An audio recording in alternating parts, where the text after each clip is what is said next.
Today, we write the history of tomorrow. Historic decisions only become historic if they are followed by action.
Underneath the perfect storm, there is a place that I just want to go. I'm coming home. The color of your smile will bring the sun, and it will shine, it won't be cold. I'm coming home. In my heart, I'm holding your hand. Walk down these halls,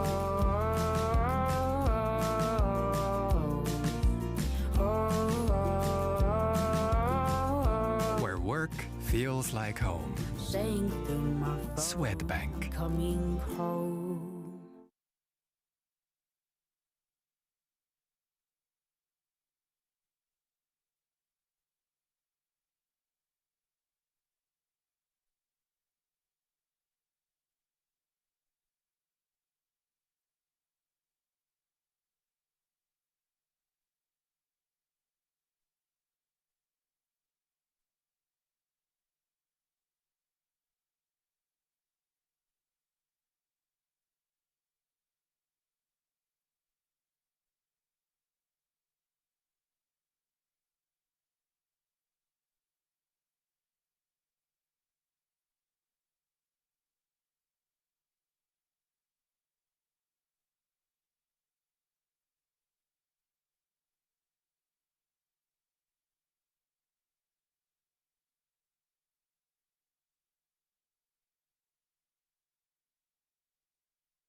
So, dear guests, please sit down. Everybody, we are ready to start here. As soon as you shut up, we will start talking. You're already talking at the time which otherwise you could spend hearing our panelists. So thank you all. Thank you for being so numerous. Welcome to the final session of the Lennart Meri conference of this year. It is entitled A Time to Build, Principles for a New Security Architecture. The title, of course, is inspired by Ecclesiastes and says, a time to tear down and a time to build. I'm not sure we have teared down anything, but maybe we had got a little bit threadbare in our security architecture. And unfortunate circumstances have demonstrated to us and made us to recognize and realize where we stand exactly. And hence we now need to scramble to radically shift ourselves into different gear. And this panel is full of people who can discuss varied aspects of getting ready for the next decade, I would say, because the visibility cannot afford us to maybe think for much further right now. Our panelists are Ambassador Thomas Bagger, ambassador from Germany to Poland, and also someone who supported my cooperation with President Steinmeier, my dear friend, for all these years. So thank you, Thomas, for that. Then we have General Cavoli, SACEUR, someone who really in NATO, supported by other generals, other chiefs of armies, has dreamed up what to do, what we need to do. And I hope to hear from you, General, about that. Then we have Dan Fried, retired US diplomat, who is a Visa Family Distinguished Fellow at the Atlantic Council and a long friend of Lennart Meri conference, of course. So thank you, Dan, being with us again. Nathalie Tocci, director of the Istituto Affari Internazionali, Italy, and also a long-standing friend of this conference. And then we have senior fellow at Carnegie Europe, Ambassador Vimont. Welcome to Lennart Meri conference as well. Well, in our preparation, I threatened that we start with, if I may say so, wish list. General Cavoli, if I may turn to you first. Many discuss how many years it will take Russia to rearm, and most settle somewhere at 5-ish. And also, we know that in this conference, discussion among generals has been more like when it comes than if it comes. All are convinced Russian intentions are not to change, and all are also convinced that the Russian regime is not going to change. So we have to be ready for a real standoff. Please don't be too polite. Tell us what we need to do and what we haven't done yet. So, first of all, it's our duty to be prepared, right? So the big question, will we need to do this or not, is sort of not the point. The duty of militaries is to be prepared to defend our nations individually, and then to defend NATO collectively in the case of the alliance. The Russian military's demise in Ukraine is something that has to be studied very closely.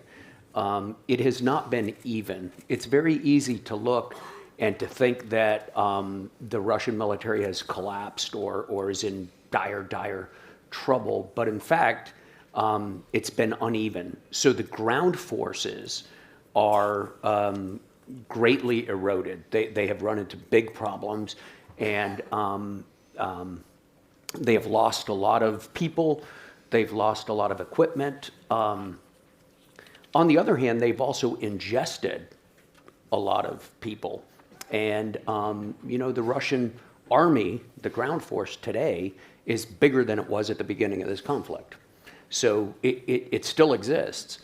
The Air Force has lost less than 100 fighters and bombers. They have about 1,000 remaining.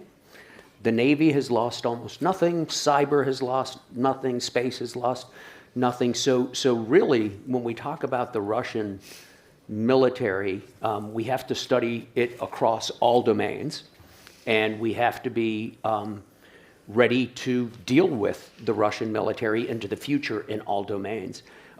So how long will it take to rebuild? The question is, how long will it take to rebuild to do what, right? They're capable of doing things today, as we see. So I think that there's not going to be a light switch that goes on or off. Now we need to be prepared. We don't need to be prepared now. We'll need to be prepared across a continuum from here going forward to defend our nations, and in the case of the alliance, to defend the territory of the states of the alliance. How long will it take NATO to be in a position to do that? Well, NATO's in a position to defend now. NATO's successfully deterring now. But we can always do things better. As you know, we've developed a series of regional plans that will give us blueprints for the forces that we need into the future and that nations can build against. And most nations have declared intentions to build significantly in terms of capacity and capability and readiness going forward, and that's going to be a very positive development for the alliance. And I would be remiss sitting here in Tallinn today if I did not point out that Estonia has been leading the way in that for some time. General Herem looks very skeptical. He's always happy, however. That's the thing about Mark. So, thank you for these encouraging words. And what is most important is that you said NATO is successfully deterrent now, which of course is obvious because, I mean, nobody has dared to test our readiness. So you are, of course, technically absolutely correct. Let me now turn to Ambassador Bäge. You are with one leg in Germany and another in Poland, probably the best placed person in Europe to try to explain to us a little bit. I mean, hearing all this discussion that the Russian intention is not changing and we need to do more, we still have, at least in CEE, a certain level of doubt that the whole West Europe is ready and its citizens and people are ready to support their politicians if their politicians decided to do far more. In a way, I'm unfair asking this question from a German, because Germany is the one big nation in Europe which will have in 5 years from now, hopefully radically better army structure than you've had. Albeit, let's be honest, it comes from a lower level.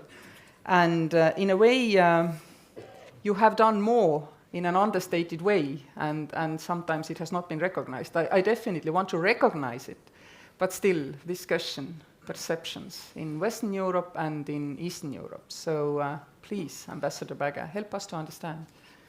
Yeah, well, thank you very much. And let me just briefly start by saying it's very good to be back in Tallinn, and thank you to those who were stubborn enough to get me here, even if only for one day. I should start by saying, sort of going back one step and saying that Russia's all-out war against Ukraine in 2022 came as a fundamental, serious strategic shock to almost everyone in Germany. May sound like a banality a year later, but it isn't. It's central to my argument that I will try to make. In many ways, we projected our own focus on economic rationality upon our adversary. And that was clearly a mistake. We thought this war was next to impossible because most of us felt that such a move would be suicidal for the Russian business model. And it was. And yet it happened. So our own imagination was what failed us, and actually us more than many of our Central and Eastern European partners. But that is exactly why the Zeitenwende, as the Chancellor called it, why the turning point in Germany is more than a set of policy adjustments on security defense, on Russia, on energy. I would argue that it represents a major shift, also a major mental shift, precisely because it ends the post-wall era in the German Weltanschauung, if you will, of the German way to look at the international environment. And since that was an era, this post-war era of unparalleled peace and economic prosperity for my country, that's not an easy thing to acknowledge. It's not an easy thing to let go and to prepare for something that will be a much rougher period ahead. So yes, we do not have the same threat perception as Poland or as Estonia, for that matter. When I think about it, one of the things that strike me is from when I grew up in West Germany as NATO's frontline state, Germany is one of the few countries where you can actually make the argument that its geography has changed. That doesn't happen often to countries. But I grew up in NATO's frontline state on the periphery, and now we are in the center of Europe. That has had a lot of positive changes, but also some consequences for our next to zero threat perception over 3 decades that we now have to grapple with. But I would argue that we have a significant shift, and that you have a broad spectrum of German politics now where there's a consensus that European security will have to be organized against Russia for the foreseeable future and no longer with Russia. And that in itself represents a sort of a major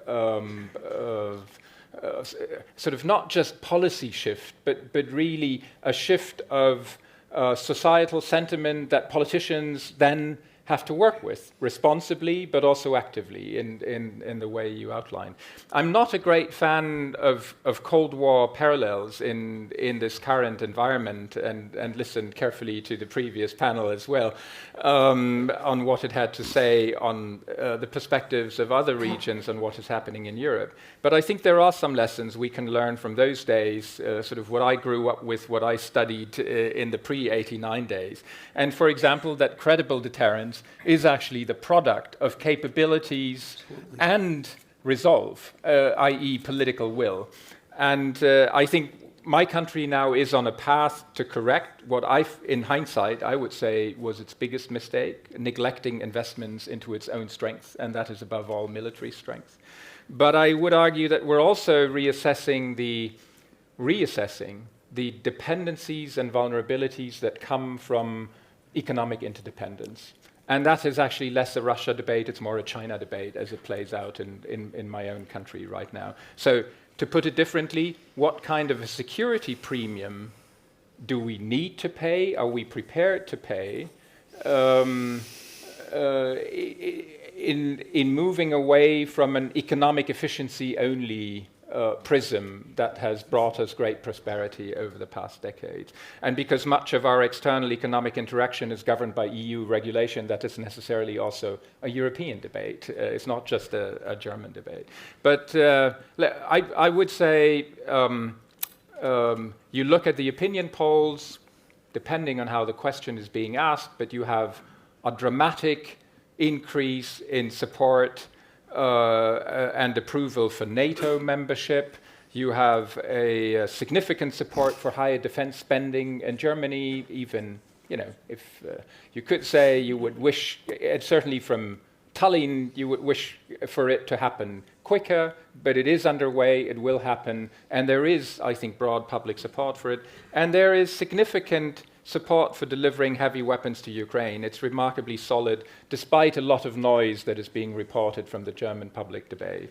And in closing, I would say, yes, history and geography make for a different debate in Germany than in Poland or in Estonia, and that will continue to be like that. But I do see a major shift in my country, both in government policy and in society more broadly, in a commitment to rebuilding critical military capabilities, but also the political resolve and societal consensus to actually defend what our societies are built on. And I'm sure we'll get to that, because what our societies are built on is first and foremost a normative core. And that is also something that is being brought back in this debate. I will now risk a question I've long wanted to ask from a German, and I needed a panel and a think tankish situation for that. And I will ask a yes or no answer. You can elaborate later. But my question is, if Nord Stream 2 would not have been blown up would Germany still be using Russian gas? No. Thank you. Nathalie, on to you. Let's move further south. We just heard that in Germany the change is real, and all our nagging about well, let's say German energy markets not fitting in with European energy market objectives of diversification have been forgiven, I understand, thank you. But further south, you know Italy very well, but of course Europe as well. You worked in the heart of our Europe, responsible for the European foreign policy strategy. First time we ever had one. But if we look how things are going, then next generation Europe costs 800 billion and Ukrainian allocations have been 4 so far. And I have to say that since Munich conference, at least, I've sensed this, that, I mean, we are all so happy that we are also united and that we have so much changed our thinking and we are moving ahead in our thinking on lightning speed. And then in the periphery, you have always Ukrainian veterans, parliamentarians, NGOs who tell that, yes, we hear these words, but what's the tangible effect is still lacking for those who are now fighting the beast. And it has been heartbreaking, actually, to moderate Ukrainian dinner at Munich for me, because we had absolutely no answers. So, I go back to a question that Tim Garton-Ash was asking in the first day of this conference. I don't know if Tim's here, but he said, you know, is there going to be a generation 22 in Europe? And in fairness, I actually think that, clearly in some parts of Europe, but not in other parts of Europe. So then the question becomes, does this mean that we're going to be more disunited moving forward when it comes to Russia or not? And I actually think that although indeed there are and there will continue to be different levels of threat perceptions, and Russia, which indeed is, I would say, on a whole, viewed as being big, bad, and ugly, but that doesn't necessarily mean that it's therefore considered as representing the same level of threat everywhere. So although that is true, I actually see the unity that we've seen, which was relatively, I would say, unsurprising at the beginning of the war, given how obscene it all was and how it just came as a shock to everyone. But I actually think that that unity, or rather a reduced level of disunity, is actually going to continue moving forward. And that is not necessarily because, as I was saying earlier, the level of threat perception is the same, or it's becoming more convergent, but rather because there is less of a cost in adopting that harder line towards Russia than there used to be. And this gets us straight into the question of dependencies, or rather severed dependencies, that were really at the heart of, you know, in a country like my own, it wasn't necessarily love for Russia, it was a question of convenience. Now, the minute in which that convenience has gone, because those dependencies have been broken, and in fact, as a result of it, we realize that we're stronger, because I think the really, and this kind of gets me from the political to the energy/economic story, you know, after that first moment of solidarity, I remember perfectly well what the debate in Europe was round about the summer of last year. There's a peace versus justice camp. Now the disunity is going to start. That is because we're headed into a cold and expensive winter, social unrest, governments will change. Hey, in my country, a government did change. And you know, people were extremely concerned about it. That policy change hasn't happened. Because, yes, to an extent, we were lucky in China and the climate and all the rest of it, but we actually did something right. And as a result of diversifying sources, coordinating our storage levels, moving towards joint procurement on gas, accelerating the energy transition, and I could go on and on and on, we are in a fairly good place. And therefore, even if that threat perception differs, it doesn't actually necessarily lead to greater disunity. Now, that's the sort of positive side of the story. let me perhaps briefly touch on the more concerning part of the story, which is actually defense-related. Yes. Now, I think, again, in fairness, we have done a lot. We have revived NATO. We are not everywhere, but certainly in many parts of Europe, spending more on defense. Unprecedented what is happening within the EU, where the European Peace Facility is being used not only to provide weapons to a third state at war, but really represents the beginning of what could end up being a joint platform for weapons procurement. I mean, wow, right? I mean, this is the European Union that used to consider defense a dirty word. So I don't wish to undermine or to sort of, talk down everything that has been done, although I think the paradox of this moment is that Europe's defense dependence on the United States has increased. And that, I think, is not good news for Europe. I don't think it's good news for the United States, that actually increasingly needs to have a strong defense player in Europe. I kind of tend not to be critical about this because, frankly speaking, there is little that we can do about it because we are actually doing quite a lot. It's simply, and there's little point kind of crying over spilled milk. It's really the story about everything that should have happened in previous decades that we didn't do, and in a sense now we're paying the consequences on it. Final point that I wanted to make in terms of how this is also changing Europe it is really the way in which it has brought back the enlargement conversation, which is a NATO conversation, and it's an EU enlargement conversation. And again, in fairness, after 2007, we kind of thought that we didn't need to do enlargement anymore. Yes, it's true, the Balkans, not to mention Turkey, and the Eastern Partnership countries were not necessarily wonderfully democratic and peaceful and prosperous, but that grey zone was more or less stable. And this war has demonstrated that you're either in or out, and if you're out, bad things happen, or can happen, and those bad things have consequences for Europe as well, for the European Union as well. So I think it's brought back that strategic imperative of enlargement in a way, as I said, that I think we'd forgotten about. Thank you, Nathalie. I heard Kurt Volker say a few days ago that green zones, actually, grey zones mean green lights. So That's right. I think this is pretty common.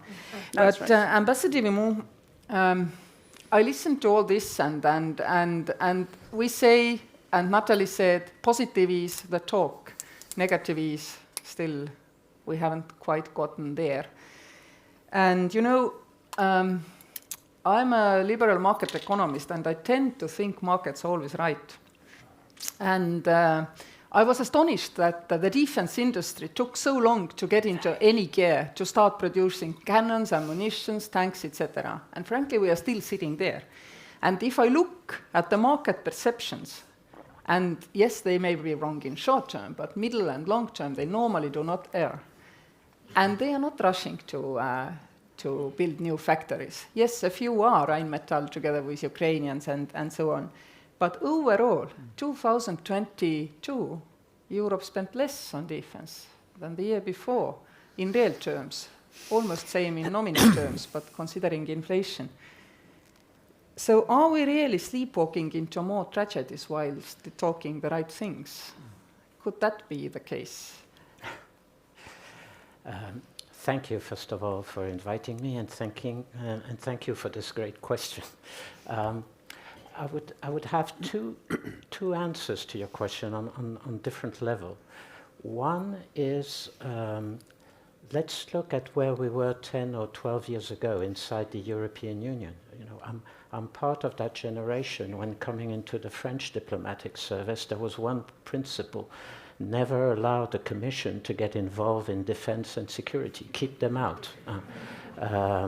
And now we have a European Defense Fund, more than 7 billion euros for that purpose. We have a European Peace Fund that has financed all the military equipment support to Ukraine.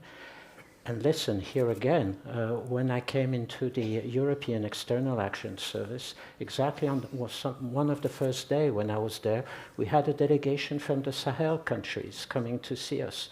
And of course, as always in Brussels, we told them, well, how can we help you with public health, agriculture, water resources, etc., etc. And they told us, we want weapons. We have to fight the jihadist group.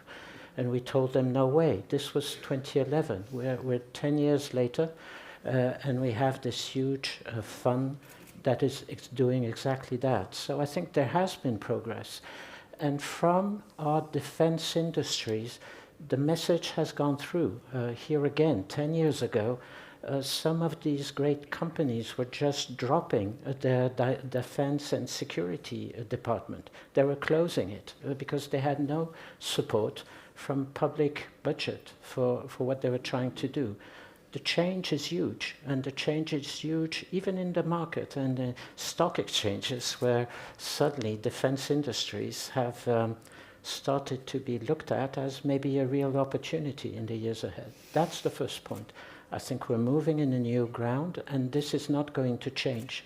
I mean, I'm astonished. 1 week ago, can you think about it? 1 week ago, the European Commission put down a proposition where some of the structural fund money is going to be allocated to defense industries. Now, if you had told me that 5 years ago, I would never have believed it, and it's there. I don't know what the member states are going to make out of that proposition, but we will see. But it's going to be interesting. So this is a major change. But your point, and this is the second point I want to go to, has to do with war economy, which is something a bit different, which is how do you focus and bring all people together, fighting for the good cause and fighting for Ukraine, something we did in the First World War, in the Second World War, certainly in the First World War more than ever, where we still have vivid memories in some parts of Paris, where we had factories where people were working day and night to support our soldiers in Verdun and elsewhere. This is different because, let's be honest, this war is totally different. We are supporting Ukraine, but we're not fighting ourselves. So there you need the kind of mindset Thomas was talking about of you. We need a shift in our mentality to be able to focus, to change the attitude of our industries so that they can ramp up and shore up their efforts. It's complicated. This is a war where we're in and out at the same time, where public opinion is very much supportive, but it's, going to the movie house in the afternoon and feels still very much distance what's happening on the Ukrainian front. So this is a war where we need to adapt our mentality to what is going on, and I think that is important. Could I just add 2 points, if you allow me, very quickly, about moving from the financial and industrial efforts to the more global picture of security order. The first one is, if Europeans are going to pay more, and I think they are, and I think they're going to do it more and more, then they have to play more also. You pay, then you play. Then you need to take responsibilities in the security field. You need to be there. We need to look at all the details that are rather complicated with regard to an increased European effort in security and defense. Exports control, control of the dual use new tech in defense field. The need to not only talk about complementarity between European defense and NATO, but do it, start doing it, act. Be much more involved in the everyday work, and I'm sure the General has much more to say about this. That's the first point. The second point is that the new European security order will be much more than simply defense matters, as Nathalie was just saying about enlargement. And in my opinion, that means inventing new tools, being much more ambitious, having a new vision. Enlargement as it stands has never been really used for geopolitical purposes. the big enlargement of 2004 was in a time of peace at the time. So it was much more about the traditional merits of each country to get involved into the single market, to approximate all norms and standards, etc. Now we're going to build an enlargement process with a country that is at war, with other countries that are very close to the front line, and that makes of the enlargement process something totally different. And I think we have to think about this. And it will not be only about inventing a gradual process for enlargement. For me, it's much more than that. And this, we have to think about it much more. And it brings me back at the end of the day to the fact, the kind of debate we had, naturally enough, when the Berlin Wall fell, 1989, 1990, where our answer, in fact, as Europeans, was mostly the Maastricht Treaty. Very much self-centered, single market, single currency, etc. We missed the geopolitical mindset and the change of the geopolitical mindset. We have another chance here. Do it over. Try again. And this is where I think we need to be much more ambitious. Thank you. Since you spoke about enlargement, I'll come to you then now from this point of view. Yeah. What's the value of doing an enlargement, building a pre-accession program to help build institutions in Ukraine, while trying also to catch international financing for rebuilding Ukraine? And all this, I mean, if Ukraine might not be safe at all, my guess is that unless there is a rock-solid security guarantee for Ukraine, which is NATO membership, which I think you also support, we will be pretty much alone with public funds to rebuild Ukraine, because no one else will believe that this is long-term. What is your wish list for Europeans to get us into the better place? The question you're asking is, what do we want? What are we after? The we, in this case, being the transatlantic community. Precisely. A Europe whole and free was our answer to the strategic challenge of the fall of the Berlin Wall in 1989. And it took us years to figure out what that meant in practice, but it meant, as it turns out, the twin enlargements. Yeah. That happened in times of peace. Now we are dealing with a wartime situation. But do we mean it or not? More specifically, is Ukraine part of our transatlantic family, or is it not? For us here, the answer is obvious. For The others, Ukrainians in the 90s may not have been sure where they belonged, but on the Maidan, in 2013 and 2014, they were flying the EU flag. They were making a civilizational choice, and Vladimir Putin knew it, which is why he invaded. because he knew that we will drop Ukraine like a hot potato if he invades, like we did to Georgia. But we didn't drop Ukraine like a hot potato. Our response after 2014, but especially after 2022, was stronger, more sustained, and more strategically coherent than Putin expected, and that maybe we ourselves expected. But the question is, what are we after? And it seems to me that we have to be after integrating Ukraine into our family. NATO enlargement is a means to an end. That end is a Europe whole, free, and at peace. Now, somebody's going to say, it's too hard because there's a war. Now, it is much harder. And I'm not suggesting that it's easy.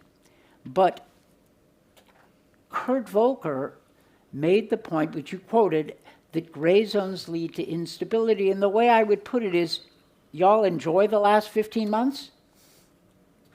The last 15 months is what happens if Ukraine is outside of our family because it's just too far away and just too difficult. That we may argue that that's a sign of goodwill or stability, but Putin will take that as a sign of weakness and an invitation to invade again when he can. And, you know, we all know this. I'm not trying to make the case for a NATO membership invitation at Vilnius. That's not happening, and it shouldn't happen. I'm making a larger point, that we have to mean seriously what we have said for many years about Europe whole and free. We have to mean it. And Ukraine is fighting in the name of its own European future. And we have to give them that chance. And then, if that's what we've decided on as a strategic objective, the operational questions, how you do it, when you do it, what are the mechanisms, how do we get from here to there, those are all tough questions. I mean, the Biden administration is wrestling with all of that.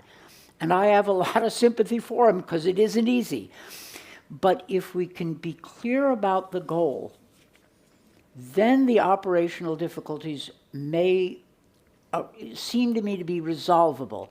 Now, I was at the Bucharest NATO summit. It was a goddamn mess. But it did at least result in a decision, however it came about, that in the end, Ukraine belongs in NATO. That's its place. For a long time, in fact, at Bucharest, France and Germany were opposed to a membership action plan. I get it. I was in the Bush administration then, and we lost that battle. But listen to what you've just heard. The German ambassador to Poland has said, and I've heard it from many other German officials, that European security has to be organized not with Russia, but against Russia. That's a really big deal. That is a strategic statement of profound importance. That's the kind of thing that Estonians have been saying, and Poles and others have been saying for years. And now the Germans are there. That has consequences. The French, it seems to me, Pierre, are open to this kind of a discussion. And we need now to discuss, to reaffirm what it is we're after, and then to discuss how we get there. And what we're after, it seems to me, is a Europe whole and free, which includes Ukraine. And then the rest is operational challenges. Last thought, much depends on the battlefield. The Russians are losing the war, but they haven't lost. The Ukrainians have not yet won. Much will depend on the way this comes about, but we need to be clear in our own minds what our strategic objective is. Final thought, I promise. Every argument against Ukraine joining our family, I have heard with respect to Poland in the early 90s, to the Baltics in the late 90s. It's too far, they're not ready, it's destabilizing, Moscow will go crazy, we have to have a gray zone. I remember the debates. And if we had not enlarged NATO to include the Baltic states, we would not be dealing with the invasion of Ukraine, we'd be dealing with the occupation of Estonia. Right, we know that. Of course we know that. Of course we know that. We succeeded. We did the right thing. And let's build on that success and those principles. Mm-hmm. It is in one way very hopeful what you say, but from the other way, as you cite all our good deeds and thoughts for Europe whole and free, since Bucharest summit, also Crimean sanctions and everything, yet they were not enough to deter. And this is the final point right now where we sit, yet they were not enough to deter. Some of you spoke pretty lengthily, but some of you obviously not think tankers and spoke so shortly. They get a second chance. General Cavoli, Ambassador Bagger. General Cavoli, listening to all this, we are getting there, we are thinking, we need to think, we need to rethink, and when try to imagine there is an emergency, let's not specify which kind of emergency, day from tomorrow. As you said, NATO is ready to deter, ready to defend already right now. How sure and secure you feel that the bottleneck or the weakest link in the chain is not your political command? what kind of irritation? I mean, there could be some kind of irritation. Somebody occupies a little bit of land somewhere on NATO. Nobody's dead. It's wood. Eastern Europe is wood covered after all, and it's not densely populated. And then sit there with the political command, the ministers of defense, prime ministers, and discuss what does it mean? Is this worth going to action now, or are we escalating? Should we be escalating? No one is dead, just land grab. I mean, what's your feeling? I know it's a tough question to ask from a general, but it must go through your mind. It's a fair question. But I'll answer it almost philosophically at first, right? The political decision to go to war will never be the bottleneck of the military for our alliance, because our alliance exists as a political body, and warfare is an expression of politics. So it can't be the bottleneck. It's the thing that warfare exists because of. So now in a pure operational sense, I think is what you were getting at, of course, right? Fast decision making is always useful, because the challenge is, if we take the Baltics as an example, the challenge of defending Estonia is time and distance. How long does it take us to move forces into position? So fast decision making is always important. Some of that has to do with the way we construct our plans, however, and there are many things we can do inside of our plans that give us greater speed. And then there are many things that we can do in host-nation defense planning, national defense planning, that will give us a greater advantage in terms of time. So, yeah, as an operational matter, of course, we want fast decision-making. But we should never put the cart before the horse, right? I mean, the decision-making is the point. It is a political decision to go into a fight, and it should always be one in our alliance. Do you feel our political minds are exercised enough to make the right decision to allow the military to go into action? I think it's uneven in some places and among some leaders. There's a great focus on these questions. Other places there is not. We do have exercises inside NATO that work on the political military nexus of decision making, and they're always extremely, extremely useful. Mm-hmm. Thomas, it doesn't get easier for you, but I have to ask, Vilnius, NATO-Russia Founding Act, with the new wording on Ukraine, because if we just repeat what we've been telling from 2008, and we already know this wasn't deterrent enough, I mean, what should be the positive outcome for you from Vilnius? Well, I'm not involved in all the many consultations that are going on right now as we speak in trying to hammer out the package for Vilnius. But I think following up on what Dan said, the Europe whole and free as we envisaged it when the wall fell, or as Gorbachev liked to call it, the common European house, had an idea that it would encompass Russia, and that there would be something on the path as we would move there, would have something like a common neighborhood. Well, as you said, that common neighborhood no longer exists. It became contested territory, and now it's war territory. And so, what got us, our governments, to a different point, a different argument in 2008 in Bucharest, is no longer there. Why? Because of Putin's decision to go to war. We will have a hard dividing line in Europe, and Ukraine will be on our side of that dividing line. And so I think that question is essentially answered, not because we have answered it, but he has answered it for us. Right. And now come the operational consequences of that. How do we go about operationalizing that? I can't do that for Vilnius. I'm not in a position to do that. But I don't think that the NATO-Russia Founding Act, whatever we do to it, should restrain us from doing the necessary things in strengthening NATO's eastern flank, for example. But I'm not in a position to say here is exactly what will constitute a positive outcome. But I don't think I'm not in a position to make the case the way you did, and we had this discussion before. But I also don't think that I have much of a disagreement with the way we look at the situation. Well said.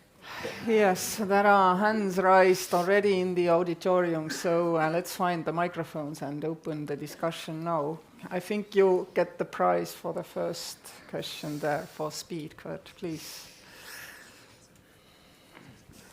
Thanks very much. In U.S. presidential debates, they have a rule that if you're mentioned, you get to respond to the question. So I'll take advantage of that. And to repeat, yes, gray zones are green lights. And I think what I've picked up in this conference and traveling in Europe elsewhere this week is I think European allies are beginning to realize that in ways that the United States has not. And I would point to a couple of things. One of them, there's a commitment to Ukraine ultimately becoming a member of the European Union, candidate status being granted. But I think everybody knows that it can't be a member of the European Union if it's not secure. Second thing is we're all talking about Ukraine economic reconstruction and recovery. And that is not going to be done with European and American taxpayer money. It's going to be done by investment, and it's going to be done by building an economy. And the private sector, as you said, Kersti, wants to know, will Ukraine be there? And the only way to convincingly say that, yes, Ukraine will be there is if they have security. And finally, we're talking about an ideology here of genocide, of imperialism, of authoritarianism that believes that Ukraine doesn't exist, that there's a right of Russia to rule other countries. That is something that is dangerous for all of us. And again, that only stops if we can stop it through means of security. And when you think about security guarantees for Ukraine, there is no credible security guarantee that Vladimir Putin would pay attention to if the United States is not part of it. But if the United States is part of it, I don't believe there's any way that we'll get an American Senate to vote in favor or to support security commitment in the United States and leave our allies off the hook. It has to be everybody. It has to be NATO. And so I think this is inevitably where it's going. And I think our European allies are coming around to this very quickly. I worry that we will underperform at Vilnius. I think that just 2 months away, we run the risk of not saying this and not doing enough, and as a result, sending all of the wrong signals to Putin and to Ukraine. So I think the question I would have, and I don't know whether Dan or Pierre, Thomas already tried to answer this, what is the danger of getting it wrong in Vilnius, and how far can we go right now to make sure that we are sending the right signal about what we see for the future? I think Dan, you could try. It's a hard one, but this actually, the whole auditorium here senses and feels this way. We are not doing enough, hence we are still only talking, we are not moving anywhere. The logic of the U.S. government's position will take it in the direction Kurt Volker is outlining. I have some sympathy for the Biden administration's hesitation because they are trying to think through the consequences. I get that. But hesitation is one thing and strategic ambiguity is another. And I hope that the signals of strategic direction are clear. Secondly, I think the Biden administration is rightly traumatized by what happened at Bucharest, where the United States ended up, pushing and failing. But the situation is not the same. I've just listened to senior French and German colleagues say it's not like Bucharest. And I think the way is open for a strategic statement that Ukraine belongs in our family, and then the rest is tough, challenging, but in some sense, the rest is detail. And that's where I hope we end up. Well, we have to trust the wisdom. The lady in back, because we need gender balance. Please. stand up, find a microphone. There are other reasons to call on me, but thank you very much. I'm Terry Schultz. I cover NATO and the EU. Thank you. Every day out at NATO, right, General Cavoli? So my question is going back to Pierre's use of the term war economy, because we're seeing that thrown around by Thierry Breton in Brussels with zero follow-up on what that means practically. When you use a term like that, it seems it would have to mean something, right? I mean, this could mean as far as nationalizing defense, but yet the Commission is using this to try to propel countries to use the European peace funds now and to get those contracts to the militaries, which is not happening. And we hear it just from industry a couple of days ago. We're still not getting those contracts. I don't understand why. So I want to know why that term is being used if you are not prepared, you not being in the institutions now, but if you're not prepared to move further on why use the term. And Ambassador Bagger, when you hear that term used as a German in Poland, a country which actually is giving everything it can, how does that ring in German ears? Not well, I suppose. And General Cavoli, are you worried, I know you're not responsible for the ammunition to Ukraine, but are you worried that it's even moving so slowly that you will not be able to replenish the stockpiles that NATO is saying right now it's fine to go a little bit below the comfort level in order to get it to Ukraine, but you're not even on track to replenish those a year or 2 years from now with the speed things are going now? And if Dan or Nathalie would like to say something, I'm welcome. Thank you very much, Kersti. So, ambassadors first. Ambassador Vimont, then Ambassador Bagger. You let me go before the soldier. That is dangerous. Yes, because he will thereafter come and qualify your words, I know. Let me answer very quickly. I couldn't disagree more with your question, because I think from the starting from the European perspective, the European level, a lot is going on. And it started, in fact, in this country with the Estonian Prime Minister proposing this collective purchase of military ammunition. And the work is going on. It's going on in the traditional European way. It's not as swift as we would like. You have to go through 27 member states' approval. But this has been moving, and this is going ahead. Then there is what can be done by each and every member state, and that's another matter. It's for national governments to take it over and to try to push out. And here again, let's be honest, for industrialists to move into that direction can take time, all the more so, as I was saying earlier, there isn't exactly the same kind of pressure as we have seen, for instance, in First World War. We are in a different situation.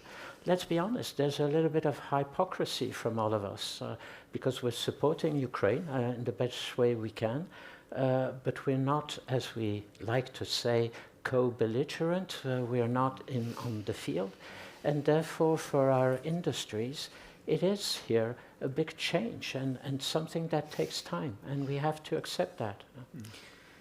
Thomas, hearing all this and these questions, I mean, this is precisely what we are afraid in this part of Europe, the paralysis. Coming out of the paralysis takes so long time, and while we still measure time in weeks and months, Ukrainians right now measure this time in death, lives lost. So what you are now on our side. What can we do to get things move quicker? What else? I think it was my friend Ivan Krastev who said you should ask about people's nightmares. The Polish nightmare, and I would assume the Estonian as well, is occupation. The German nightmare is war. And the Commission's nightmare is getting things legally right. And that... But it's important because it makes for it gives words and concepts a different connotation and a different ring in people's ears. You will not have a positive response to the term war economy in Germany, and it is not the right way to mobilize the effort. I don't think so. It has become fashionable in some quarters to criticize Germany for its debates, for its slowness, and all of that. And I get it from a Polish point of view, which I'm exposed to every day. I get that. Here we are nasty to Italians, Portuguese, and Spanish. Don't worry. But what can I answer to that? I can say I think there is strength in having 3/4 of German society and the political spectrum in consensus behind the basic pillars of the Zeitenwende on security and defense. And if others are faster in delivering support, they should be rightfully proud of it. But I am proud that Germany today is the largest supporter militarily of Ukraine in the European Union. I'm proud that most of the air defense assets which protect Ukraine's skies have been delivered by Germany. And I am confident that there is much more to come from Germany, as we've heard this weekend from the Chancellor as well, from the Defense Minister, as President Zelensky is in Berlin. And so now we discuss that the replenishing on the national side is going too slow, which is true. And Minister Pistorius, as the new Minister of Defense, has made that his number 1B priority after after filling the pipeline for Ukraine support. But it will happen. I'm not saying it will be finally fast enough for Polish or Estonian or Latvian expectations, but it will happen. And I think what is important is that we don't take these different the differing perception of existential threat as a fundamental question mark that says the others still don't get it.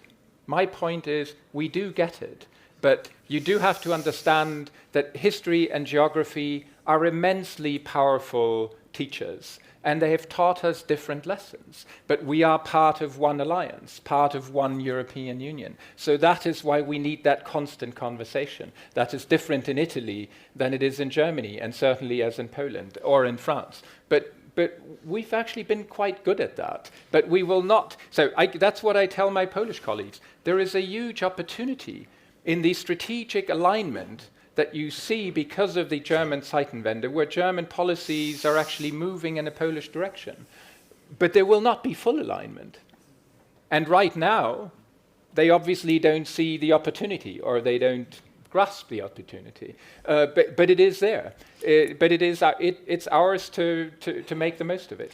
As I started my statement, I think you, meaning Germany, is now on our side. I know Germany has moved a lot, and Germany maybe indeed is becoming the biggest force we can all line up behind in order to convince those even further afield. And this even further afield, listening also to today's panel, is becoming a real worry for us. Can we get enough mass to change things quite quickly? Because yes, you mentioned Baltic expectations of replenishing the stockpile, but it's not about Baltic expectations. It's about Russian intentions, and then that's different. But Nathalie. Yeah, I mean, just to add to this, and to Terry's question on the slowness, I think it's worth though reflecting about what is behind some of these disagreements. So take the ammunition story, and in a sense the French-Polish divide here. And actually, if you kind of scratch the surface of that, there are pretty important arguments on both sides. I mean, you look at it from the Polish priority, which I guess is the same here, but basically saying this is a question of speed. We just need to get ammunition wherever it comes from and get it as quickly as possible into Ukraine. Absolutely correct.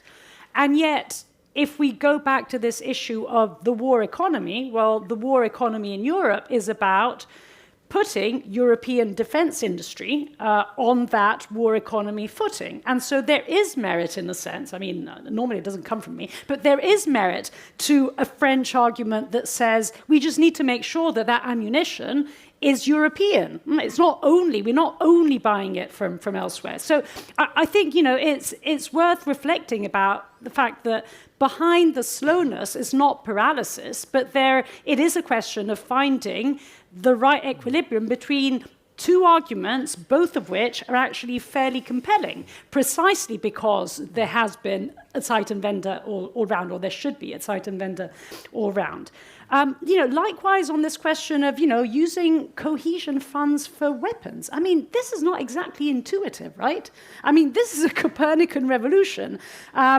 Persuading those member states that are very far from the front line, that rather than spending monies spending funds in whatever, Calabria, they've got to spend them on defense industry to send weapons to Ukraine. I mean, important.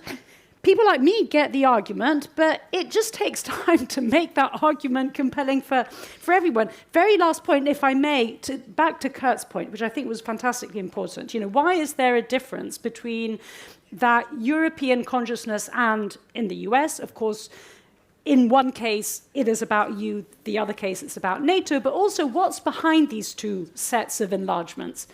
In the case of the EU, at the moment, and the point is it will have to change, but at the moment it's about solidarity and therefore symbolism and consolidation of democracy. And this is a longer-term story. In the case of NATO, it's about security/economy, given the nexus with economic reconstruction. Now, these things are connected, but in a sense, it's easier, quote unquote, for the enlargement, the EU enlargement question to be back on the agenda. And the point is, how is it that we can actually make one weave into the other for precisely the reasons that you were saying? One is actually not going to happen without the other. Well, thank you. I'm sure General Cavoli will forgive me for not forcing him to answer this question, whether he really thinks he has enough. But there was a question over there. Yes, please. I actually thought one, yeah. You, please. But you can do both. So, okay, thank you. But do it in a concise way, both you two, and then we will get it. No speeches, only questions. Yeah, Tom O'Donnell. I'm at Wilson Center in Washington, but I work in Berlin for 10, 11 years now on energy and security. This is sort of to German ambassador and the commander. Look, there's a second front, which we haven't mentioned here, which is the economic and energy impact on Europe itself. And when you hear the Russians talk about this, they have some hope for this front. And in Germany, I'll say in Berlin, the discussion has been about the deindustrialization, which energy is a big problem, the price and so forth. But I mean, you have one group of people who say, well, that's great, it's the fastest path to net zero. And then you have other more realistic people who really don't have an answer when you talk to people in the government. So by prolonging the war, and excuse me, but the analogy to Vietnam, the Vietnamese had defeated us. We were on the coast and bombed the country to hell for a long time. Even our armed forces were in dissolution. 1 or 2 presidents had to resign, and we didn't give up. And so that was a democracy. So I wonder, how is Europe going to deal with this other front to bring this to a conclusion, even if the Ukrainians go to the borders? Thomas will answer that, but yes, please, the second question. So Michael McFall from Stanford. I want to get beyond just Europe whole and free, and I want the panel, and Dan, I'm looking at you, because the people in the government can't do as much as others, but I want you to help them write the communique right now. We get that there's not going to be an invitation in Vilnius, but we also can't have an answer like President Zelensky got when he visited the White House. And I want to quote him here. He says, I would like to discuss with President Biden, this is September 1, 2021, his vision and his government's vision of Ukraine's chances to join NATO and the time frame for this accession. And as you know better than I do, Dan, but I want to hear everybody's concrete ideas, okay? The argument then is we got to give vague answers because we don't want Putin to invade Ukraine. Well, after President Zelensky said that, Putin did invade Ukraine. So we can't use that argument again. So concretely, what between membership in Vilnius versus just giving the same bland answer that President Zelensky got when he visited the Oval Office? Could we give some ideas for that? And one concrete idea I have, announce ATACMS and F-16s. That would make President Zelensky very happy. Well, good, concrete fighting spirit. And not only over microphone over there. Thank you, Thomas, and then Dan. Well, since you opened that path for me, I'll pass that concrete question to Dan, because there's nothing I can say to that from here. I'll say something on the first question. Yes, you point to a very important issue, and that's why I wanted to raise at least once in my opening statement the whole question of reassessing dependencies and resulting vulnerabilities. I have answered no to your question. Yes. Why did we not believe that Russia would invade Ukraine? Because we felt it would be suicidal for Russia, because they would destroy their own business model. And yet they did. We failed to see that they were actually acting on historical ideas of historical greatness and mythology, and not on our economic rationality. But I still believe we were right, that it was economically suicidal, because they did destroy their business model. We would no longer import Russian gas or other kinds of energy. But that, of course, is a costly, quick change, and then a much more costly and more complicated, longer transformation. And everything plays into it. The industrial transformation, the energy transformation. I can only say, as a German diplomat, when we ask the question in this session, what are the principles of the future security architecture in Europe, from a German point of view, we have to invest in our own strength. For me, that is primarily military right now, because that's what we've neglected most. But quite obviously, if we lose our industrial, i.e. our economic strength, Europe will be in trouble as well. And so getting that right is as important as getting the military part of it right when we look at the longer term, and when we talk about architecture, we necessarily talk about the longer term. I will not go into details. You know full well that there's a lively debate in Berlin, politically, in society, with industry, what is doable, what are the timelines, how costly will it be, is it a fantasy, can you do it only with nuclear energy or also without it? The Poles have different opinions than the Germans. The French have different opinions than the Germans. Okay, we'll find out. But I think we've just proven how adaptable we are when push comes to shove, and that is what makes me optimistic that we will be able to solve that question as well. Thank you, Dan. The American question. All right. So I'm stuck. The Biden administration recalls institutionally the alliance's division at Bucharest. So turn a liability into a challenge and an advantage. At Vilnius, if the US, Germany, France, and the whole alliance says, yeah, that was then, this is now, that's a strong message. The wording can be, we are serious that Ukraine's future is with us as a member of our alliance. It's the Bucharest language, but this time we mean it. and why should Russians believe it? Well, the Russian, so the first is to make the statement, and if the French and Germans then say, yeah, we were divided at Bucharest. We did have a split, and no longer. It's not the same. That's a profound message.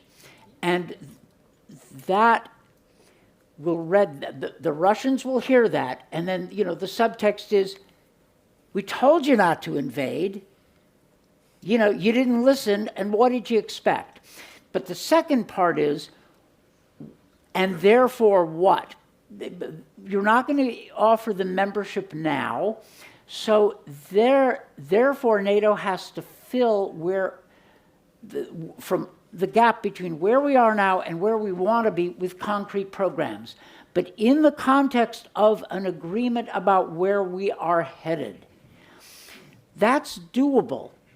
Then you turn to somebody like Kurt Volker or Sandy Vershbow or real American NATO nicks, or the Poles, the Estonians. There's lots of expertise. and you fill a program, but that program of steps has to be seen as taking us toward that agreed goal and meaning it. And of course, let's not forget, the battlefield situation will color a lot. Okay, the war's not going to be won by Vilnius, but we'll see where we are. There are lots of ways to project strategic resolution. And we can figure out a way, and I think we are closer to that than many people recognize, even in the Biden administration. We're closer to that than we think. And, you know, the Biden people who are working this issue are exhausted. They've been running flat out, and I have a lot of sympathy for them, and they've accomplished a great deal. And what I tell them, and Mike, you may tell them the same thing, is you're closer to success than you realize. Do you realize that it could be a vindication? So back the Ukrainians and mean it. And then we can get there. Thank you. Please. Microphone here. Yes, coming. Yes, thank you. I'm Laure Mendeville from French daily Le Figaro.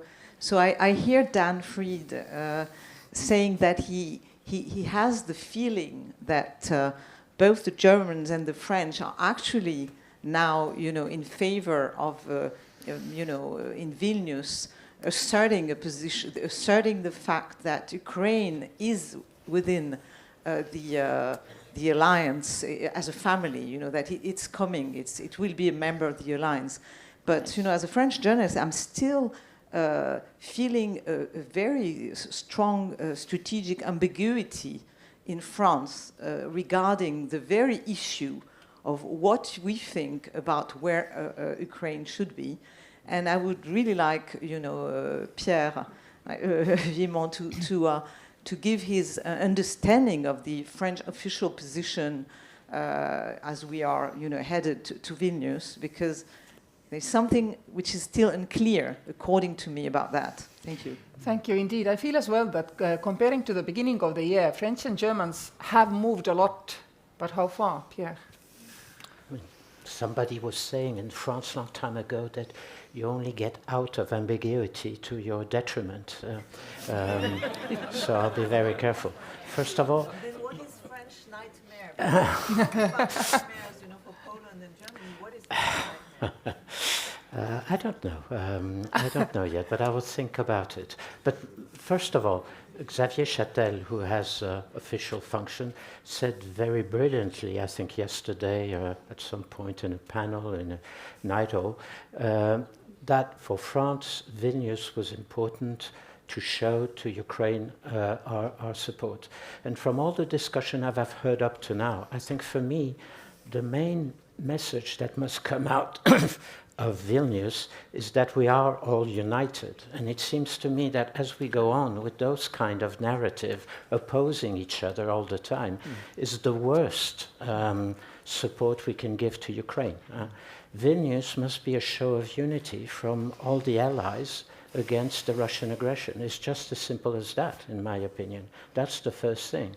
Then we all know that, all those former or ongoing diplomats, current diplomats, that you can find words around this kind of message of unity. And I think that's really the most important. As for France, we're totally in support of that. I think to some extent I can say that because I'm a retired diplomat. France is a much more comfortable position than in Bucharest. We are watching what is going on between Washington and others. But yet, I think once again, what we're really looking for is a show of support to Ukraine. And maybe Ambassador McFaul was talking about more supplies being given by different capitals. Berlin has just announced more. We ourselves are going in the same direction. I think talking about strategic ambiguity about France at the moment with regard to Ukraine is somewhat inaccurate, in my opinion. Everybody has noticed Macron's position have moved, strengthened, and there is little ambiguity in what he's saying today about Ukraine, in my opinion. Yeah, I do agree that maintaining unity is extremely important. But I mean, if the common denominator is so low that the whole Central Eastern Europe howls in disappointment, I'm afraid then we are in a weaker position after Vilnius than we are before Vilnius, while we're still hopeful. I would be careful, Kersti, about being so self-flagelling all the time. It's not a low common denominator. If, as David, as we were all saying a few minutes ago, and as Dan was saying, if you look back at Bucharest, we're in a totally different position today, and I think that's very important. Could I add, because I can talk about something I know much more, which is the European Union. Look at the unbelievable step France, and to some extent Germany, but I'm talking about France because France has always been considered as one of the countries inside the European Union that was the most reluctant towards enlargement in general. And look at what happened last year in June, and the way Macron has pushed everybody to move forward to open the door for Ukrainian candidacy. These are big changes. You have to listen to it a little bit more and understand that these are pivotal moments in Europe. And by the way, my warning call is that now we have a difficult task in front of you, is how to make this enlargement a success. But we're moving into that direction. The Commission is moving ahead, and that's very impressive compared to the position we were taking a few years ago. Progress is a fair point. Can I just add to this? I mean, I actually think the way in which the political dynamic underpinning Bucharest and Vilnius has fundamentally changed, in which in the former case there was a half-baked US push and a determined West European resistance, as opposed to a political dynamic heading into Vilnius in which there is US reluctance, East European push, and West European acceptance is fundamentally different. Now, the outcome, we'll see what the wording ends up being, and the outcome may not be ideal, and it never is, but this is a sea change. I mean, I think we should appreciate this. Thank you, Thomas. My predecessor, former president of Estonia, please, question from you, and then somebody who has a question for General Cavoli jumps up after Thomas, because he has not been... Well, this may be partially also for the General. We can actually distinguish three phases of where we stand. The end stop would be full membership in NATO. The current phase where we're talking about ramping up industrial production is to end the war. There will be a period between when we say the war is over and then the end station. And that period could be a year, it could be 10 years, whatever it is, but that period will require fundamental security guarantees for Ukraine, and probably in the absence of a yet achieved NATO membership. I'm interested in the vision of what that looks like. General, President asked that you may have a view. I know it's more political. I don't have a view on that. That's yes. A profoundly policy matter that my job will be to implement. So we come back to Dan, I'm afraid. Because, I mean, if we say yes, indeed, soon after the war ends, I mean, there will be weekly shelling for a long, long, long time. The logic of your question is to make that interim period shorter rather than longer, right? Ambiguity could favor Putin. However, much depends on the way this phase of the war ends. The Ukrainians could succeed. The Russians could be defeated and know they're defeated, or not, or worse outcomes. This is the kind of operational discussion that we ought to be having.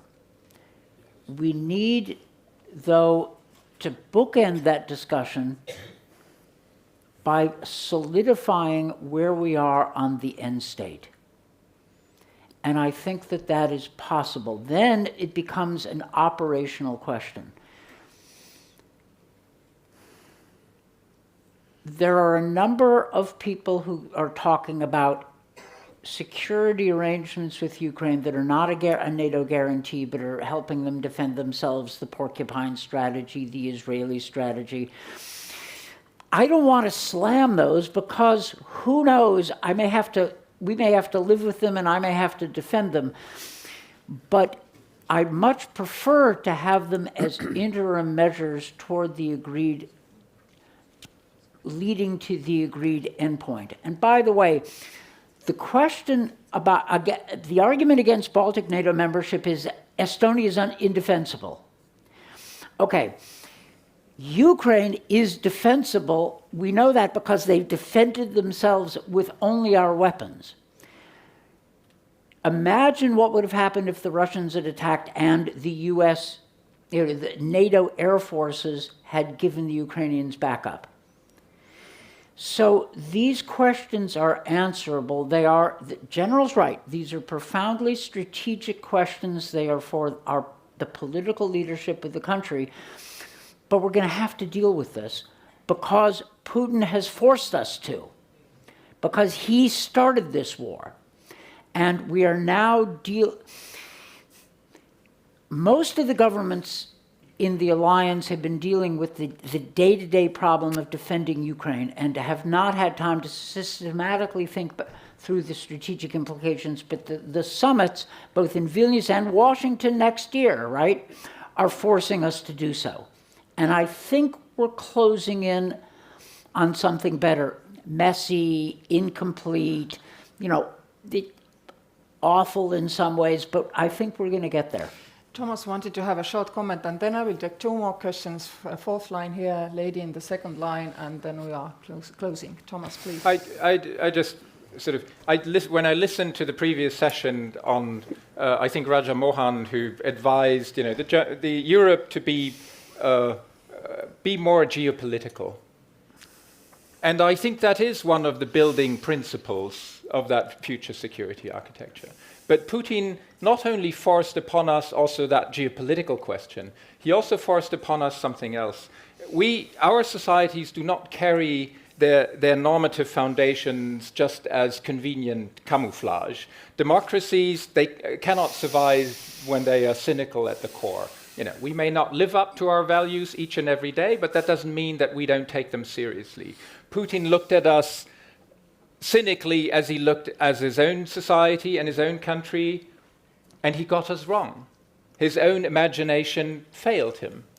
And I think that is important. Inadvertently, but he reminded us also of the importance of the normative core of who we are. And I say that because, Mr. President, because I think that also informs sort of the way we will approach those years. And I can't give you an answer, whether that will be a decade or 2 years or 7 years or what it will be. I don't know. But I think apart from these geopolitical considerations, the other side of that answer is our normative closeness to the Ukrainian people, to the Ukrainian society, as it has been reaffirmed in these past 15 months. And why? Not because we were so brilliant to bring it up ourselves, but because Putin forced it upon us, upon the Ukrainians, but also upon us. Thank you. Where's the microphone, please? Over there. Yes. You, and then second line, lady there. Thank you. Charlie Salonius Pasternak from the Finnish Institute of International Affairs. Question to General Cavoli. We've been talking about security architecture. Architecture exists within a context. So what would you need from political decision makers, or say the Commission, industry, to ensure that you and your successors can operate in a global context? And maybe conversely, based on then your discussions with colleagues or counterparts, Japan, Korea, Morocco, what might they want to see in this European security architecture? Well, thank you. We get the last question and then the answers. I'm Leila Aliva from Oxford, University of Oxford. All the president's horses and all the president's men could not anticipate and outsmart the autocrat. My question is, what is the major lesson learned from this failure of anticipate and prevent? Are we imagining more militarized, like 50% of our budgets, military budgets in the future, being increased to 50% of military budget? Or are we going to make some conclusions about other parts of our life? Is it about, as you mentioned, the soft power? Is it something about it? Thank you. Or are we going to be more and more militarized as a result of this? Thank you. General, in a way, I feel you could answer both these questions. Sure. We need exactly what you said, is a global context. That is, it's impossible to see a future architecture that deals with Russia that does not include a global context, right? I mean, even now.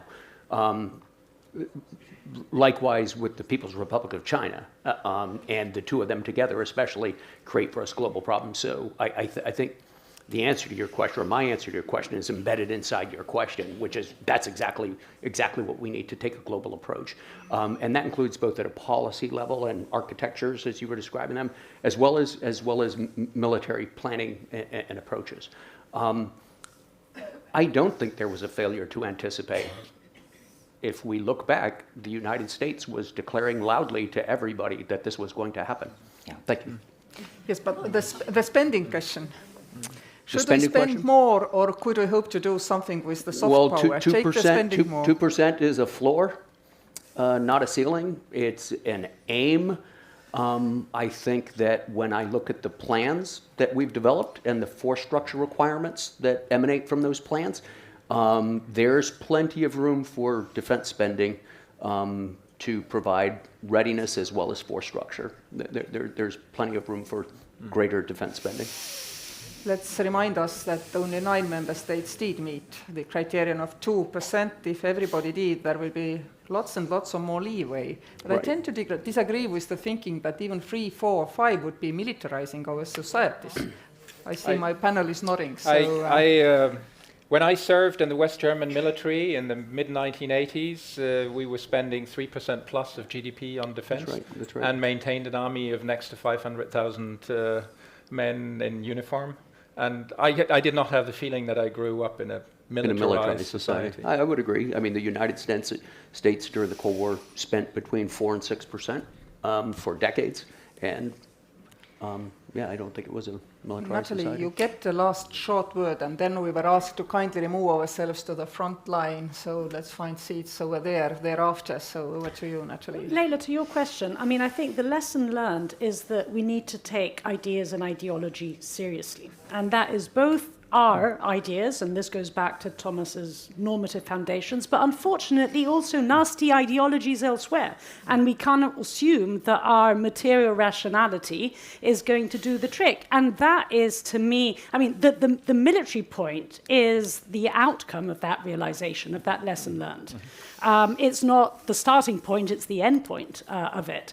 Then I think there's a question of, what is the lesson learned vis-a-vis the rest of the world, yeah? I mean, the sort of hated global south word that we, for lack of a better term, we keep on referring to it. And there I think it's actually almost exactly the opposite. There I think there should be far less ideas and ideology and attempted persuasion going around, and a great deal more pragmatism. Thank you. So my conclusion would be very short. I feel we are all in the race to build this better, I wouldn't say new, security architecture for all of us.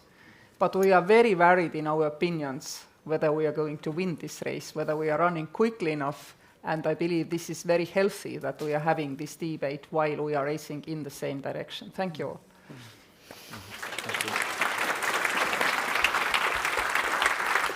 So please.